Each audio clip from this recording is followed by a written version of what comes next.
Eu sou contadora aqui, contadora no Brasil, então a gente já tem mais de 20 anos na profissão.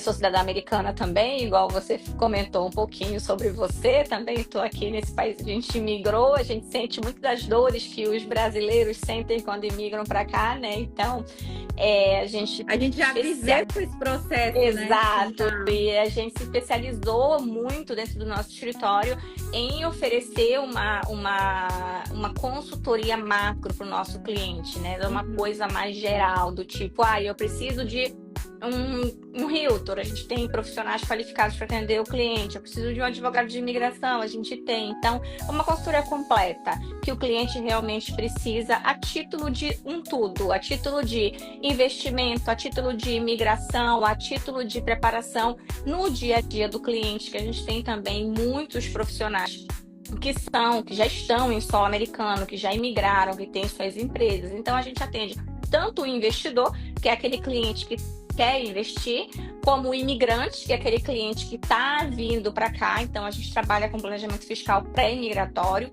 A gente trabalha também com regularização de dívidas junto à Receita Federal, que é uma coisa que aparentemente não é uma coisa comum, mas pasmem, é muito comum. Então a gente tem também essa especialidade aqui dentro do nosso escritório.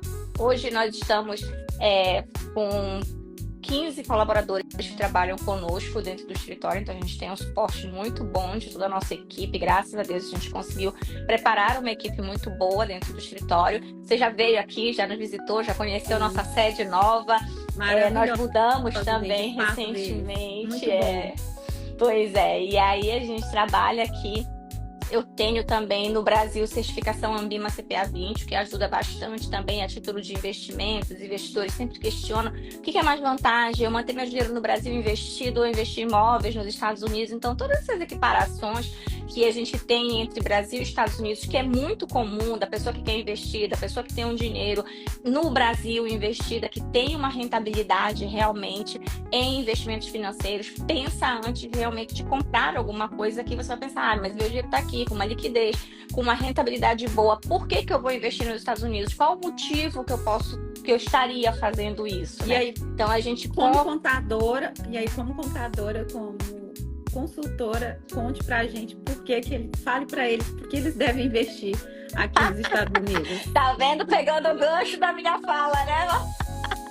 Então, isso é uma coisa bem interessante. A gente tem, inclusive, alguns investidores de alto padrão no Brasil, porque eu trabalhei também no Brasil por mais de 15 anos em instituições financeiras. Não que eu seja velha, tá, gente? Que eu comecei muito jovem, desde lá do berço, desde a Uma maternidade eu já faço menina. isso. E aí a gente consegue transitar realmente nesse meio. Eu acho que o principal motivo que faz com que nós pensemos em investir em solo americano, investimento em solo americano, é realmente a estabilidade da moeda, né? Porque a gente tem Brasil com uma moeda totalmente instável, com uma economia totalmente instável, e riscos, né, envolvidos em todo esse processo. Quando a gente fala de investidores que têm recursos financeiros investidos no Brasil, a gente tem vários riscos envolvidos: risco de crédito, risco de imagem, risco legal, risco fiscal. Então, isso gera uma rentabilidade muito alta, claro, porque para que a pessoa tenha aquele dinheiro investido numa instituição financeira, ela precisa pagar muito alto para o cliente, para ele manter aquilo ali, porque ele está suposto a todos aqueles riscos.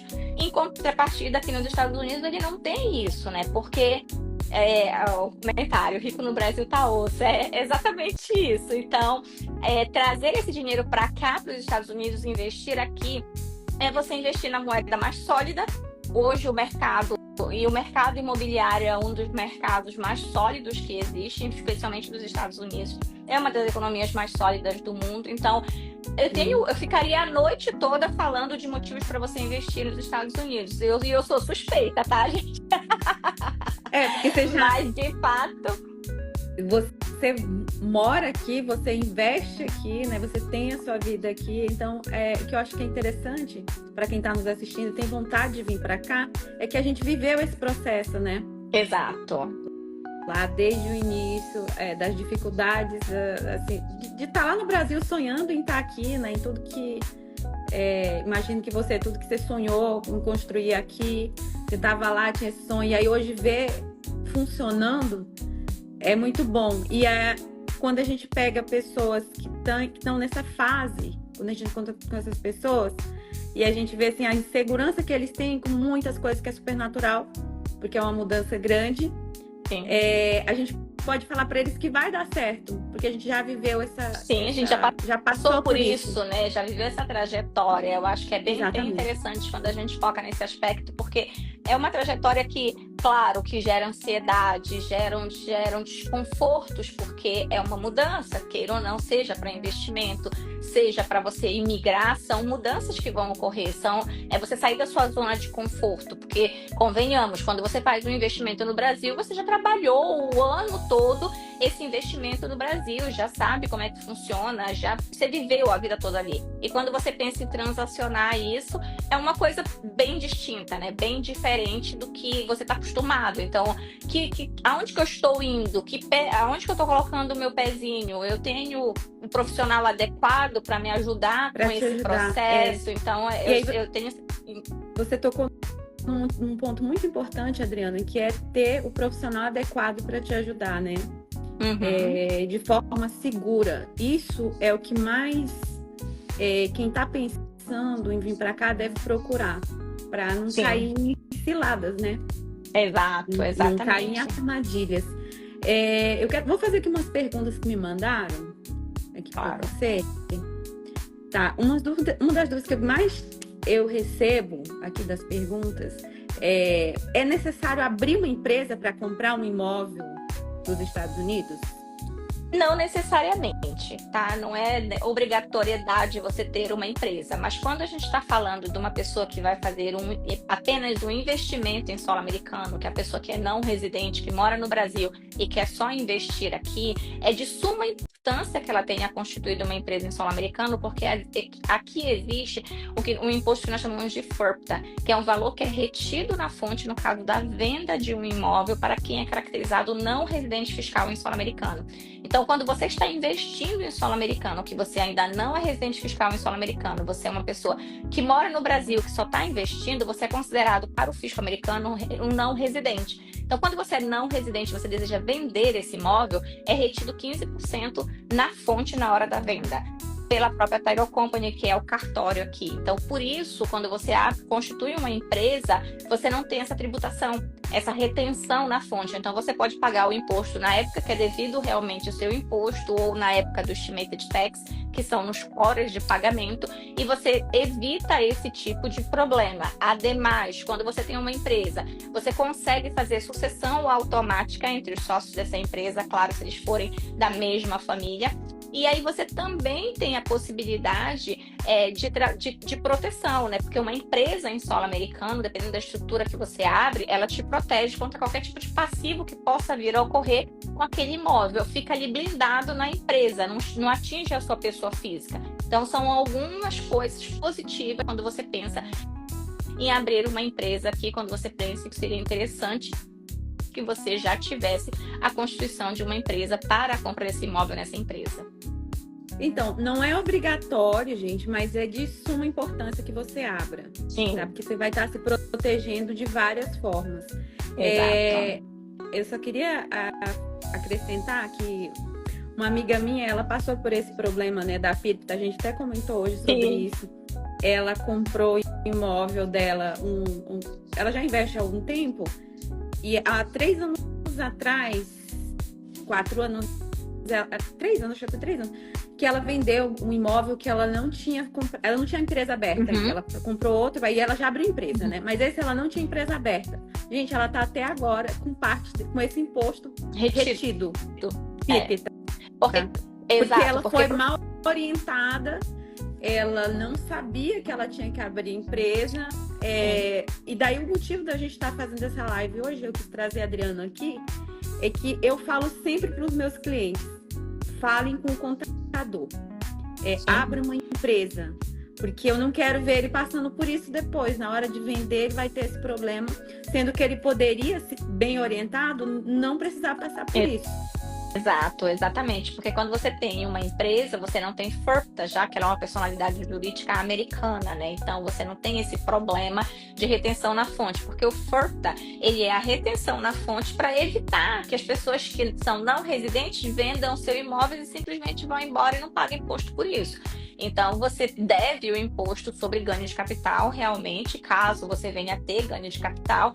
Entretanto, é sobre o seu ganho e não a retenção na fonte que é feita sobre o valor da venda. É 15% sobre o valor da venda e não tem nada a ver com o ganho em si. Então, é uma forma de segurança que o governo criou para se proteger de você vir aqui fazer o investimento e não ter realmente nenhum tipo de pagamento de imposto no caso de uma rentabilidade futura, caso você venha a ter numa venda, né? Só lembrando que isso daí também você pode fazendo 1031. 1031 exchange. Que você não precisa pagar, você consegue fazer imposto isso aí, sobre ganho de capital, exatamente. Funciona mais ou menos que nem você a pode regra explicar que um existe pouquinho no sobre Brasil. isso? Claro, funciona muito parecido com o que tem no Brasil. Hoje a gente tem no Brasil uma legislação que quando você vende um imóvel e depois de 6 meses, você pode vender aquele imóvel e comprar um outro em até 6 meses da venda, que você não paga imposto sobre ganho de capital. O 1031, que é o 1031 Exchange, ele é muito similar a essa regra que existe no Brasil. Ele, inclusive, é uma regra que a gente usa muito a título de planejamento fiscal no processo de sucessão em si, aqui em solo americano, para quem já é residente também. Ele serve tanto para residente como para não residente, ambos podem fazer. Ele é um processo que é feito antes da venda do imóvel e ele tem umas regrinhas, que nem como é no Brasil. Você tem que comprar um imóvel até 183 dias após a venda do imóvel anterior, você tem que definir esse imóvel em 45 dias, o imóvel que vai ser comprado em 45 dias após a venda. Ele tem umas regrinhas específicas e ele é um processo que ele ocorre de maneira muito natural aqui, muito simples e muito rápida de ser feita. Sim, você meio que congelou. Congelou. Tá. Vamos falar um pouco sobre impostos. Eu queria que você falasse um pouco como funcionam os impostos aqui nos Estados Unidos, tá? Tanto para quem tem, para não residente, quanto para quem é residente. Quem tem um negócio aqui, a gente falou um pouco sobre isso hoje. Vamos lá, o que acontece? Inclusive, eu acho que tem uma pergunta da Mariela, não sei se ela ainda está aqui. Ela fala assim: como funcionam os gastos de imóveis nos Estados Unidos? Taxas, impostos, registros e etc. Essa questão desses gastos, para quem é investidor e tem a intenção de fazer a locação desse imóvel, que normalmente quando a pessoa é investidor e deseja investir nos Estados Unidos e locar esse imóvel, todos os custos que ele tem com esse imóvel, seja com associação, seja com IPTU, que é o nosso property tax, seja com improvements no imóvel, utilities, que são a água, a luz, essas coisas que são utilizadas dentro do imóvel, todos eles constituem despesas na base de cálculo do imóvel. Ou seja, você possivelmente não vai ter pagamento de imposto aqui quando o imóvel está alugado, porque também a gente tem a depreciação, que até uma discussão que a gente entrou hoje eu com a Val, mas a gente conversou junto, expliquei bem legal para ela isso, até uma frase que ela anotou, falei que é de autoria minha, então vou até mandar registrar. Muito legal. Eu falei para ela, falei: Val, o que as pessoas têm que entender quando a gente está falando de investimento é que o imóvel ele vai te dar receita financeira, mas não necessariamente ele vai te dar receita tributária a título de você ter que pagar imposto de renda por causa da depreciação do imóvel. E ela me questionou: tá, mas e quando é que a gente vai falar de valorização do imóvel? E a frase é a seguinte: depreciação fiscal, que é a depreciação a qual você vai ter uma redução na base de cálculo do seu imposto para você pagar imposto, não significa desvalorização comercial. Por quê? Porque quando eu estou depreciando o imóvel para a base de cálculo de imposto, não significa dizer que esse imóvel não está sendo valorizado. Esse imóvel ele continua sendo valorizado. A desvalorização da depreciação na base de cálculo do imposto não está ligada com a desvalorização comercial e patrimonial daquele imóvel. Por mais que eu esteja depreciando aquele imóvel no imposto de renda, comercialmente falando, ele vai continuar sendo apreciado, sendo valorizado. Sendo Então, valorizado. exato, a valorização do imóvel, ela segue num processo normal. E aí a gente tem interesses, que são os juros pagos no caso de um financiamento, eles são dedutíveis na base de cálculo do imposto. Então, tem N coisas que você tem de benefícios, que, por exemplo, no Brasil tem coisas que você não pode utilizar na base de cálculo do imposto a título de imposto de renda quando você tem um imóvel alugado. Aqui você pode. Então, comprei um lustre no Home Goods para colocar no meu imóvel. Esse lustre ele pode ser deduzido na base de cálculo do seu imposto. Aqui, diferente do Brasil, você pode ir fazendo a apreciação do seu imóvel a título de imposto de renda. No Brasil, você não pode. Você tem no Brasil a redução da base de cálculo do imposto de acordo com a lei existente no Brasil, mas você não pode apreciar o imóvel, você não pode considerar a valorização do imóvel como parte patrimonial do seu imóvel. Improvements, essas coisas que você faz, você não pode ir considerando. Então aqui você pode fazer isso. Muito bem. E isso daí, lembrando que você só consegue fazer se você tiver, se ele tiver em um LLC, né? Se ele tiver em nome da empresa, né? Não. Tanto em nome da empresa quanto em nome da pessoa física, ele consegue fazer isso. A grande questão é que se ele consegue. A grande questão é que se ele está em nome de pessoa física, no caso de uma venda, ele será penalizado com força. No caso de um falecimento, por exemplo, tem que entrar para probate, esperar o testamento do Brasil para poder começar o processo de transferência aqui nos Estados Unidos. Então, tem uma série de consequências que a não abertura da empresa para compra de um imóvel pode trazer de problemas para o cliente. Com certeza. E nós estamos aqui para soluções e não problemas, né, Val? Exatamente. E por isso que é muito importante você falar com o contador desde o início, porque você vai evitar problemas futuros, né? Sim, com toda certeza. E de um tudo, né, Val? Porque assim, quando a gente está pensando em futuros, a gente está pensando no todo. Igual a gente já comentou aqui, no hoje, no que você tem de tributação que você vai pagar agora, e também a gente está pensando no lá na frente. Quando eu falo no lá na frente, é no caso de uma sucessão, um falecimento, que no Brasil dá problema. Imagina quando você está pensando de uma sucessão fora do Brasil para você passar por um processo como esse. Isso tudo que a gente está conversando e comentando não é para desencorajar o investimento, é para que você comece numa estrutura adequada e você consiga investir em um mercado totalmente sólido, investir numa economia sólida, mas investir de maneira adequada para que você não tenha nenhum tipo de problema futuro em relação a isso. Não é para desencorajar tudo aqui. Em relação ao Brasil, eu acredito que até a parte contábil é muito mais simples que no Brasil. A equivalência de imposto de renda é muito parecida com a do Brasil. A grande questão é sim você entrar na filosofia adequada, na forma correta, para você não ter impacto tributário lá na frente.